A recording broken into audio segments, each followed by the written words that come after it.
Bom dia, tudo bom? Então, como em sala a gente viu um pouquinho sobre os astecas, agora a gente vai continuar vendo sobre esses povos pré-colombianos, né? A gente já viu os maias, os astecas e agora a gente vai ver os incas, tá? E aí eu quero que você abra lá o seu livro na página 103, vou colocar ele aqui também. Eu vou fazer uma explanação bem rapidinha, porque o vídeo que eu vou passar na sequência vai fazer um belo resumão desse povo, assim, dessa civilização muito rica, tá? Então, lá na página 103, aí, civilização Inca, arte na região dos Andes, tá? Tem algumas coisas que eu gostaria que você marcasse, né? Ó, o povo Inca era inicialmente uma pequena tribo nas imediações na região da atual Cusco, no centro do Peru. Tá? Esse nome, marca aí. Por volta de 1438, formaram um grande império e, a partir da imposição do seu domínio sobre outras tribos e de uma rápida expansão territorial. Você vai ver isso. Agora, o que é muito importante é o parágrafo abaixo, olha só. E marca aí, por favor. A cultura inca estava extremamente relacionada à religião.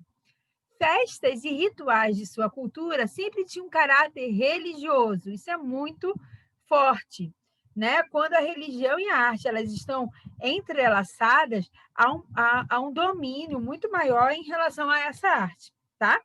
A festa do sol, Itirami, acho que era assim, era a comemoração principal e durava uma semana. Marcava a cada ano o início do trabalho nos campos. Ok? Vamos passar rapidinho?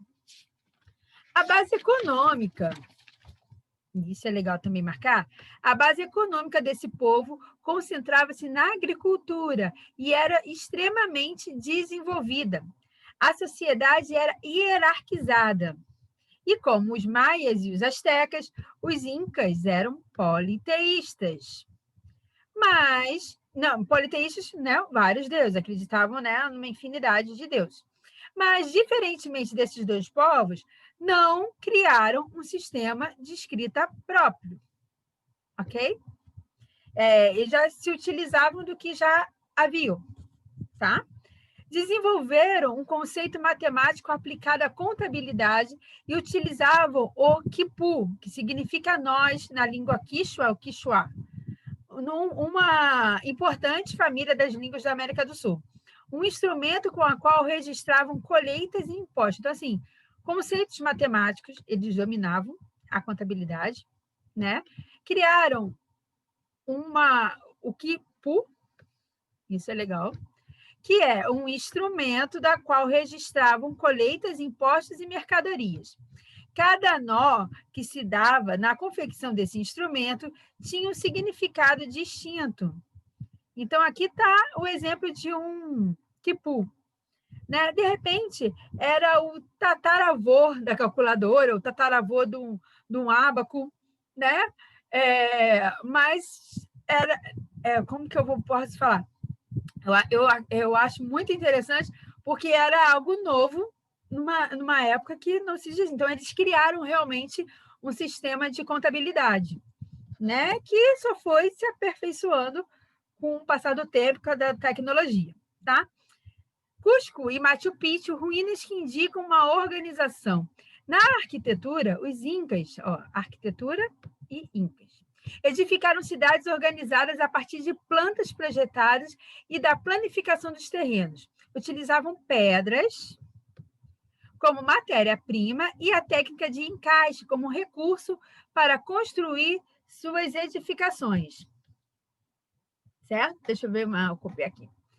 A sua atenção estava voltada para funcionabilidade da construção e não para só decoração.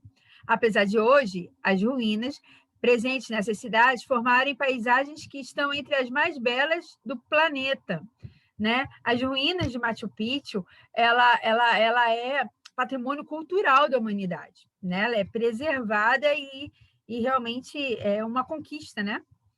Na língua quichua, Sansquichuan significa falcão satisfeito, que é o nome de uma fortaleza inca, hoje em ruínas, localizada a 2 quilômetros ao norte da cidade de Cusco, no Peru. Acredita-se que tenha sido construída como fortaleza militar para a defesa contra tribos invasores que ameaçavam o Império Inca.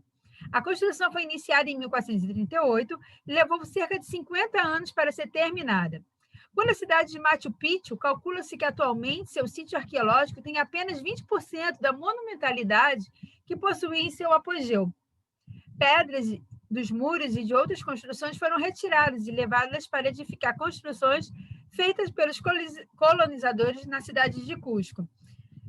O que a gente tem das ruínas nem se compara, já é belo, já é magnífico, mas nem se compara ao que era na realidade, né? E, infelizmente, os colonizadores conquistam e acabam meio que destruindo, né, aquela história, beleza? Sobre os instrumentos de sopro, os povos incas, eles construíram e desenvolveram vários tipos de flauta, né, que a gente pode chamar de flauta, com vários tipos de sonoridades diferentes. E a gente pode observar nas figuras da página seguinte, na página 106. Tá? Olha só, essa flauta peruana aqui, eu particularmente acho irritante, mas é um som característico e sonoro, bem de uma região, certo? O vídeo que a gente vai assistir é de um canal chamado Nerdologia, né, de um professor historiador. É muito legal, né? Quem curte esses assuntos nerds, assim, o link está lá na plataforma, acho que vale a pena ver outras matérias, outras histórias, né? Que está muito bem contada e representada, tá? Eu vou colocar aqui para vocês, vou dar um play e vou sair, tá já? E lembrando mais uma vez, se tiver algum problema no áudio, alguma coisa, ele está todo disponibilizado, né, no link lá na plataforma e você pode assistir, tá? Dá um playzinho aqui.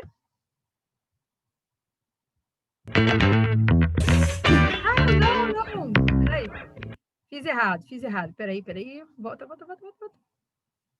Figueiredo, formado em História, colunista, podcaster, youtuber e professor.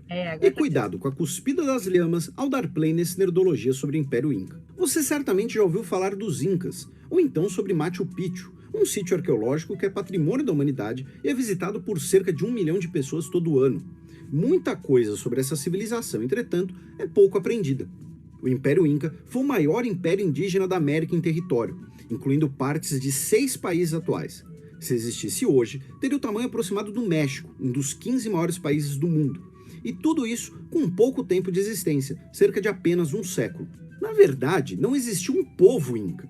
Nem eles chamavam seu império com esse nome. No idioma nativo Quechua, o nome significava os 4 Suyu, as 4 regiões, os 4 cantos. O Quechua ainda é falado por cerca de 10 milhões de pessoas, principalmente no Peru, onde é um dos idiomas oficiais, assim como no Equador e na Bolívia. Então, da onde vem o nome Inca? Inca, com K, significa senhor ou governante em Quechua, e era o termo usado para a elite que governava o império, desde o monarca até comandantes militares ou coletores de impostos. As estimativas variam, mas eram cerca de 30 mil pessoas, em um império de 10 milhões. Com a chegada dos espanhóis, o termo foi transliterado com a letra C, e o termo para se referir a essa elite foi interpretado como sinônimo para toda a população. O Império Inca existiu por cerca de um século, mas descende de civilizações andinas milenares, especialmente 2 dessas.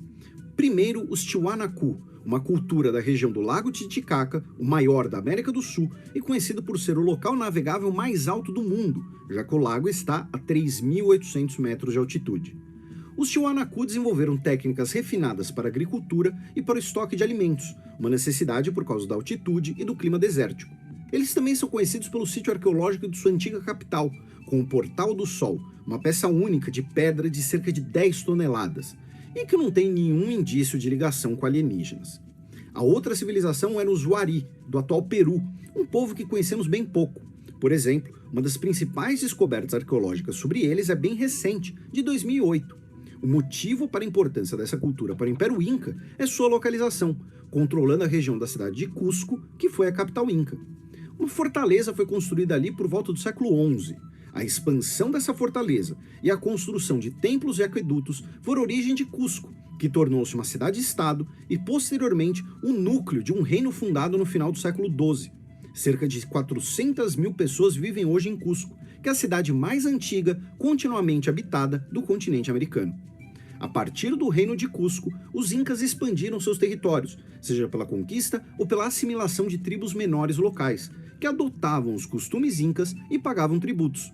Ou seja, o Império Inca era formado por diversos grupos diferentes, com idiomas locais e um sistema parecido com o que chamamos de federalismo. Entre 80 e 90 províncias menores, distribuídas entre os 4 Suyu, mais a capital como uma província separada. Cada região do império tinha poderes locais e uma hierarquia que ia até o Sapa Inca, o imperador. Abaixo dele estava o principal líder religioso, o sacerdote-chefe do culto ao deus Sol, chamado de Inti e presente em símbolos políticos atuais.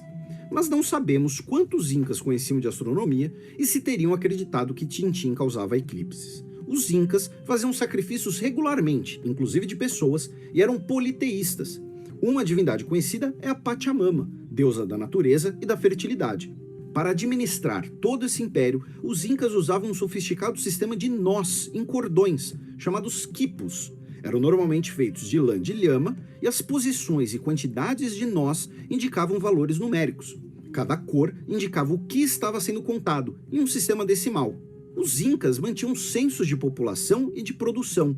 E, infelizmente, muito desse material se perdeu, com o tempo ou destruídos, inclusive as, digamos, instruções. Hoje, os pesquisadores tentam decifrar esses instrumentos, assim como buscam decifrar as formas geométricas usadas pelos incas em cerâmica, que talvez fossem sua escrita.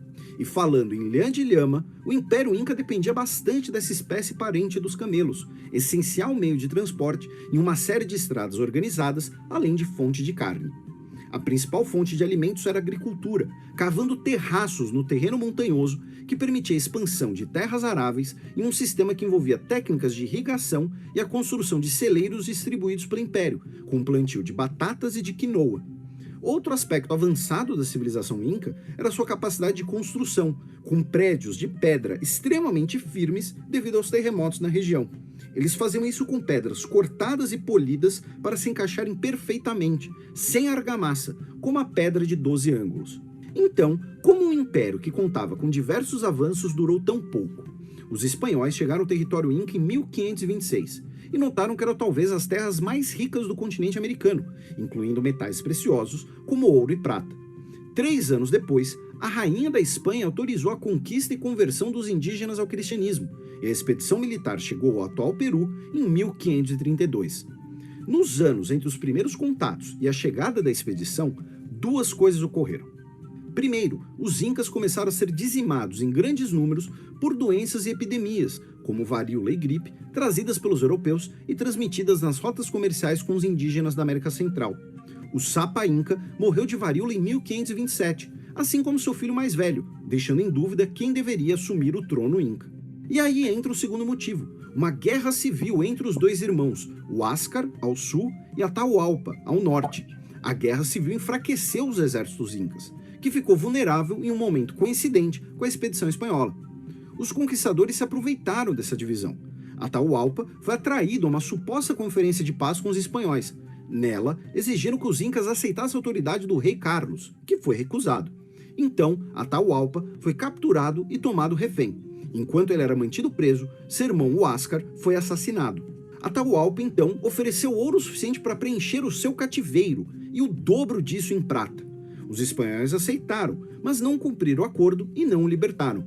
Contando com armamentos superiores, os espanhóis derrotaram os exércitos incas. Atahualpa foi julgado por seus costumes pagãos e executado com um garrote em 1533.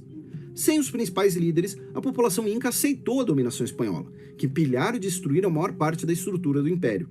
Um foco de resistência existiu nas montanhas e realizou guerrilhas até 1572, quando o último imperador, Tupac Amaru, foi capturado e executado. Seu nome se tornou um símbolo de resistência indígena no Peru e inspirou os pais de um rapper séculos depois. Esse Nerdologia é um oferecimento da Nerd Store, a maior loja nerd do Brasil, onde você, nerd, que adora colecionáveis Funko Pop, pode encontrar novos modelos e também as reposições mais pedidas. São diversos novos Funkos, de Vingadores. vocês que não é interessante essa história? Deixa eu voltar. Bacana, né? E aí, como eu falei, tem vários conteúdos muito legais nesse canal e para quem curte aí esse mundo, né, vale a pena dar uma olhada, tá? Vamos voltar para o nosso livro, que agora a gente vai dar o fechamento, né? E eu quero que você abra o seu livro lá na página 111, lá no finalzinho, por favor. Deixa eu me colocar aqui de volta. Lá na 111, deixa eu botar aqui, oi. Pano de flauta, tal, para tocar. Lá no finalzinho da página 111 está o seguinte. Aqui. Toda essa história, né? Então, assim, tudo que a gente viu dos maias, dos astecas, dos incas agora, né? Toda essa história, ainda que parte dela escondida na deteriorização do tempo, nos coloca diante de uma série de reflexões. Entre elas, o fato de que nós, seres humanos, estamos estritamente ligados a um sentido para tudo o que fazemos, mesmo que, a princípio, não tenhamos plena consciência disso, tá? Com isso, lá na página seguinte, na 112, temos esse aprimorando aqui, né? Que é o que eu gostaria que você fizesse e deixasse aí no seu livro, tá ok? Você vai fazer o seguinte, se fizéssemos uma breve retrospectiva em nossa memória e pousarmos nosso pensamento na primeira história ligada a um acontecimento artístico, qual seria ele? Por exemplo, uma exposição de pintura a óleo sobre tela de um determinado artista. Né? A verdade, esse exercício é para você criar, imaginar, tá? Qual seria a história que envolve nossa ida a essa exposição? Com quem estaríamos? Né? Qual o meio de transporte que nos levou até lá? Como estava o tempo nesse dia? Qual foi as sensações mais intensas que algumas das obras nos provocou? Então, você vai imaginar um evento. Esse exemplo aí foi a ida a uma exposição, mas você pode ir ao cinema, você pode ir a um show, você pode ir a um outro tipo de evento artístico, tá ok? Então, você vai imaginar uma ida e vai preencher a tabela abaixo. Ó. O mesmo pode também ter acontecido em relação a um filme, foi o que eu falei. A um show musical, ou uma apresentação de capoeira ou dança de rua, tá? Não importa. Porém, nossa atividade se concentrará agora em uma construção dessa ideia expressa sob o formato de uma linguagem cênica, mas, objetivamente, a mímica. Comece colocando suas ideias no papel, segundo as solicitações no quadro abaixo. Então, por hora, eu só quero isso, tá? Que você imagine um evento.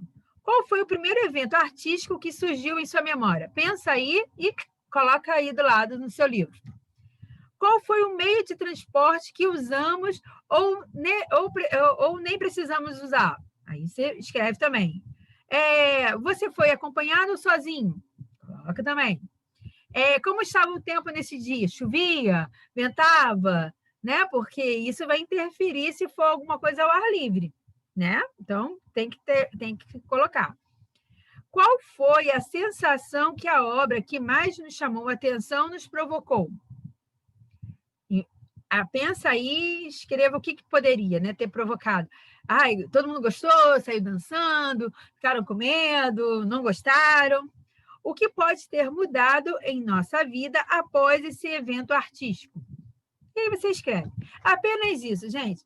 Preencha e, no momento oportuno, se tudo der certo, a gente volta nessa atividade. Se ela já tiver feita, a gente já ganha tempo. Show de bola? Então, é isso. Aguardo aí você preencher o seu livro e a gente se vê na nossa próxima aula, provavelmente já entrando no capítulo, deixa eu olhar aqui, no capítulo 12, falando da arte indígena, ok? Mas aí a gente vai se falando enquanto isso, tá? Um beijo, fica com Deus e tchau, tchau.